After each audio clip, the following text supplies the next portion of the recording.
cartoons cut.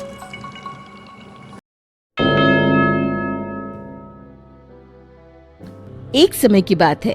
एक गांव में सफेद साड़ी वाली चुड़ैल का आतंक था। चुड़ैल रात भर गांव में घूमती और गांव का जो भी आदमी उसे दिखाई देता उसे वो घायल कर देती। अरे कोई तो बचाओ, मर गया रे।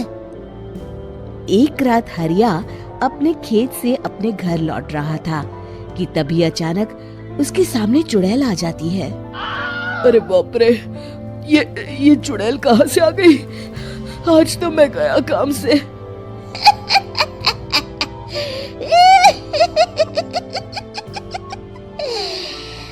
आज मुझे मेरा शिकार मिल गया।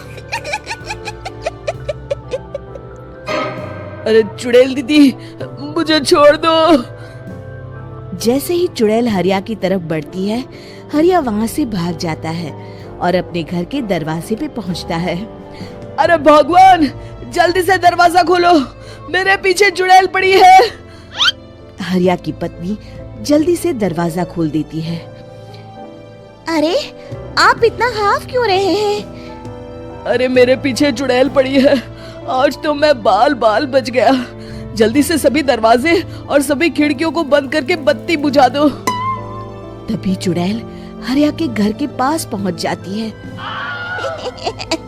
अरे वो आदमी कहाँ गायब हो गया?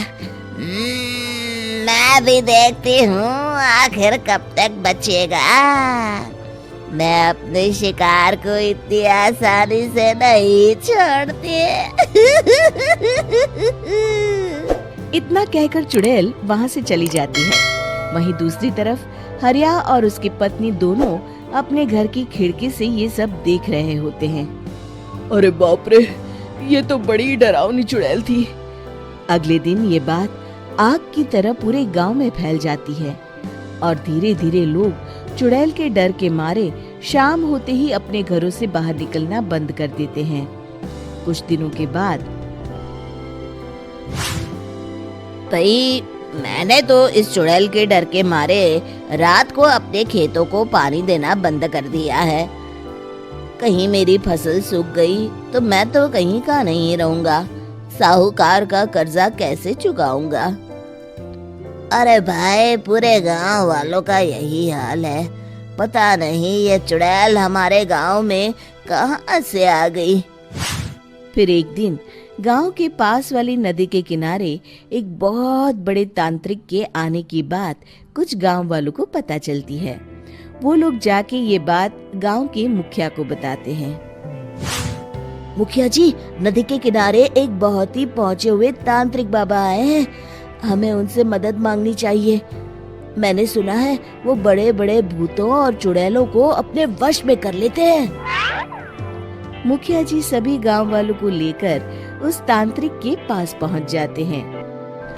ओम फट स्वाहा, ओम फट स्वाहा। तभी तांत्रिक अपनी बंद आंखों को खोलकर कहता है, क्या बात है? तुम सब लोग यहाँ क्यों आए हो? मुखिया जी उस तांत्रिक को सारी बात बता देते हैं। अच्छा, तो ये बात है।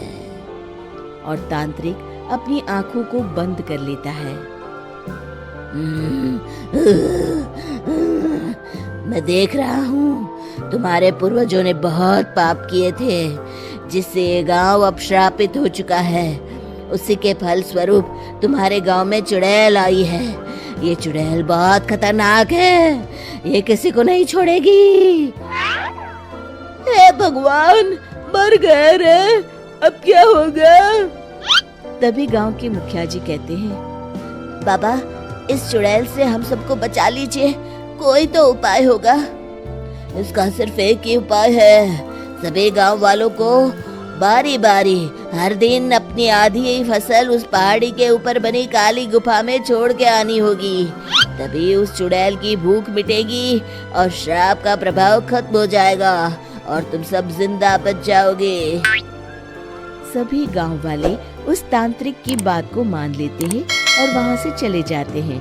फिर अगले दिन से रोज उस गांव के लोग बारी बारी से अपनी आधी फसल उस काली गुफा के पास जाकर रखाते।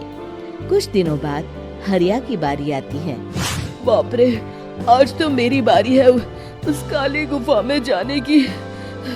क्या करूं? वो तो बड़ी खतरनाक चुड़ैल है। मेरे तो हाथ पैर कांप रहे हैं।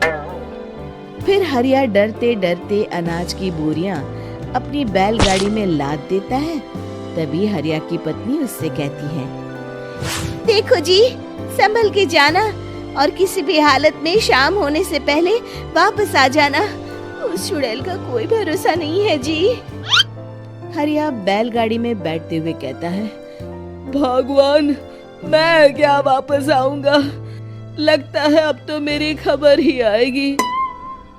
इतना कहकर हरिया वहां से चला जाता है। रास्ते में जंगल से गुजरते हुए हरिया की बैलगाड़ी का एक चक्का बड़े गड्ढे में फंस जाता है। हे भगवान, अब ये क्या मुसीबत है? हरिया नीचे उतर के पूरी ताकत से अपनी बैलगाड़ी को गड्ढे से निकालने की कोशिश करता है।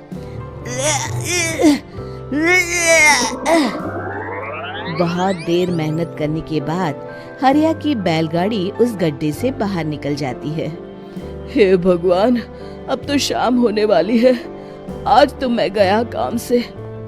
जैसे तैसे हरिया काली गुफा में पहुंच जाता है।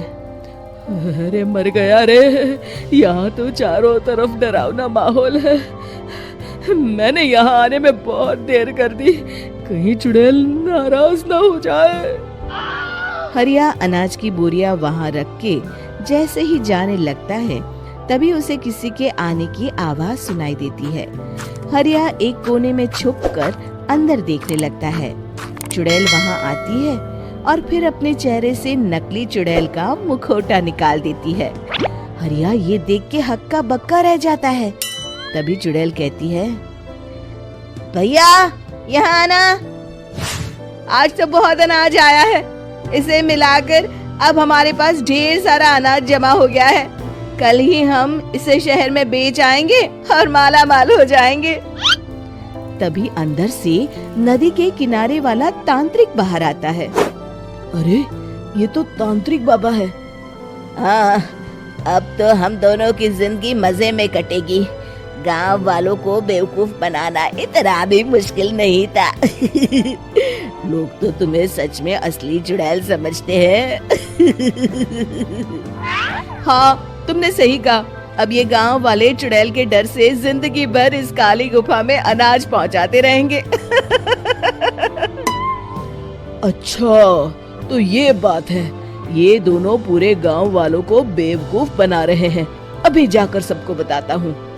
हरिया उन दोनों की पूरी बातें सुन लेता है और जल्दी से वापस गांव में आता है। गांव वालों को पूरी बात बता देता है। इससे पहले वो दोनों हमारा अनाज लेकर शहर जाए, हमें उन दोनों को पकड़ना होगा। उधर दूसरी तरफ नकली तांत्रिक और नकली चुड़ैल बनी औरत एक बड़ी गाड़ी में सारा अनाज लाद के वहां से निकलने की तैयारी कर रहे होते हैं। जल्दी करो, इससे पहले हमें कोई देख ले। हमें यहाँ से निकलना होगा। और तभी वो दोनों देखते हैं कि सामने से सभी गांव वाले अपने अपने हाथों में मशाल लेके आ रहे हैं। दोनों बुरी तरह डर जाते हैं। रुक जाओ, तुम दोनों का भांडा फूट चुका है। अरे मर गए रे, ये गांव वाले कहाँ से आ गए? तुमने क्या सोचा इतनी आसानी से यहाँ से निकल जाओगे?